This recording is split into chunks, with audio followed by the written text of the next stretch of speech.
Michigan State University group in Saigon is divided into various programs. Civil police group, the in-service training group, field administration. One of the most central to all of these, however, is the National Institute of Administration. The National Institute is a new training institution established about 2 years ago in the city of Saigon. It has as its principal objective the establishment of programs to prepare future civil servants more adequately than has been the case in the past. It has become the center for public administration training for all of the public servants of Vietnam. And as an important part of its program, it also serves as a center for professional public administration activities in the country. In 1954, when the exploratory mission from Michigan State University was in Vietnam, it was perceived that there was both a long-range and a short-range personnel problem. The short-range personnel problem was to get the government on its feet. It was a new government. Get individuals who were very scarce, and especially trained individuals were scarce. Get individuals into positions and get a program, some kind of program, going to handle the emergency. The long-range problem was quite different. There was a very large personnel shortage. In the long run of trained personnel, that was to build up the entire capacity of the government, both at junior and senior ranks. To help with the former, the short-range problem, various kinds of programs were proposed, and Michigan State University has participated in some of these. To facilitate the solution of the latter problem, the long-range problem, the National Institute of Administration was suggested as a possibility. That is to say, a central training institution whereby people of all levels of government, senior and junior professional levels, could get together, could be informed, be trained in various aspects that affected their own job.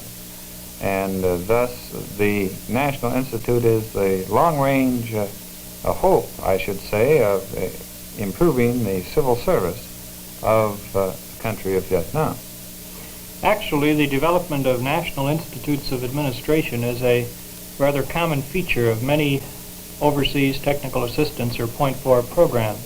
Yes, there are quite a few. It would be difficult to name them all, but in the area of Southeast Asia, we have the University of Indiana in Bangkok and the University of Michigan, formerly in the Philippines, developing institutes in conjunction with the governments of those countries, and of universities course, in those countries. Of course, this represents a very neat way, you might say, of really establishing a close affiliation between the American technical assisters and the Vietnamese who are involved in the same types of problems, or at least have as their main consideration the solving of these problems.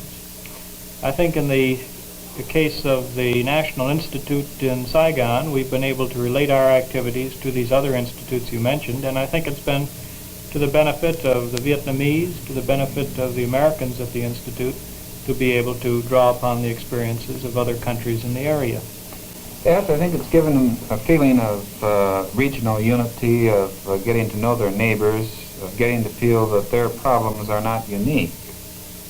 Although on the question of uniqueness, this raises a very interesting point, as a matter of fact, because many of the problems that we as Americans observed in Vietnam were unique. And the question really became one of, well, did we really have anything in our experience at Michigan State University in our public administration and economics training programs here that was exactly directly applicable to the situation in Vietnam? Of course, this is the problem, I suppose, that Point 4 technical assistance work faces in all parts of the world. The problem of trying to pull out of the American experience those things which are applicable to other cultures and can be accepted and adjusted and adapted by the local citizens, the local officials who must face their own problems, attempting to use some of these things that are suggested by the American Point 4 people. I suppose different solutions are appropriate in different countries and by different people who go to these different countries, but you'll recall that the solution we landed upon in approaching the situation in Vietnam was essentially a twofold position or situation. First of all, we emphasized the fact that the Institute from the very beginning was under the control of Vietnamese and not under the control of the Americans. And it was directed and staffed by the Vietnamese from the very beginning. And secondly, we made no conscious effort to develop anything at the National Institute of Administration in Vietnam that existed here at Michigan State University. In other words, right from the beginning, we attempted to give full play to the needs of Vietnam and certainly only draw upon a few experiences at the outset with which the Vietnamese might be associated or affiliated. I think we have to, in approaching this problem, realize the fact that the Vietnamese, as is the case in other countries of Southeast Asia, have faced public administration questions for centuries. In fact, in going through some of the historical materials on Vietnam, we discovered courses in civil service administration, for example, and practices in the personnel field that date back centuries before the discovery of the United States, actually, or before the discovery of America. There was nothing new. Every time we made a suggestion, as a matter of fact, they could pull out something that was quite relevant in their own experience. I think perhaps the curriculum itself serves as somewhat of an example of the gradual type of adjustment and weighing of suggestions that has gone on at the National Institute. The curriculum of the Institute consists in large part of economics, which makes up approximately 50% of the studies. In addition to this, there's a very heavy load of legalistic type of courses which approach administrative law questions rather than public administration questions as we have defined them in American institutions studying public administration. And at some of the first meetings, one of the first problems we faced in Vietnam was to sit down with the Vietnamese and work over this curriculum.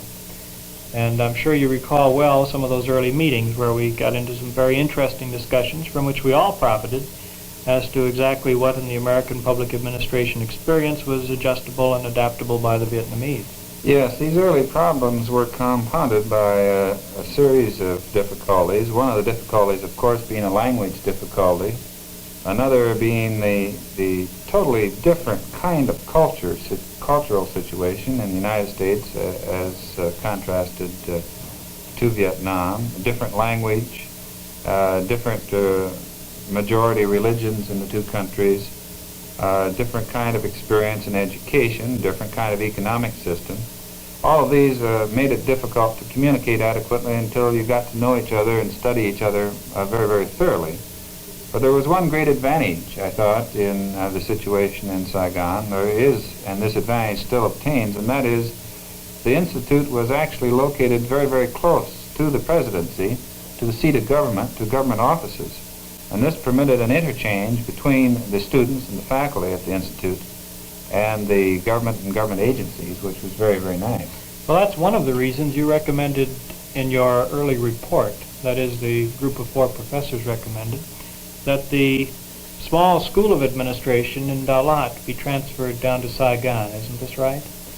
Yes, the situation up in Dalat, which is sort of a mountain resort area, was very nice for the students, very nice for the faculty in terms of living, but certainly was completely unacceptable from the standpoint of interrelating with government agencies. It made field work very difficult, and it made this constant contact with government very difficult. But it was a kind of summer resort situation in a rural atmosphere.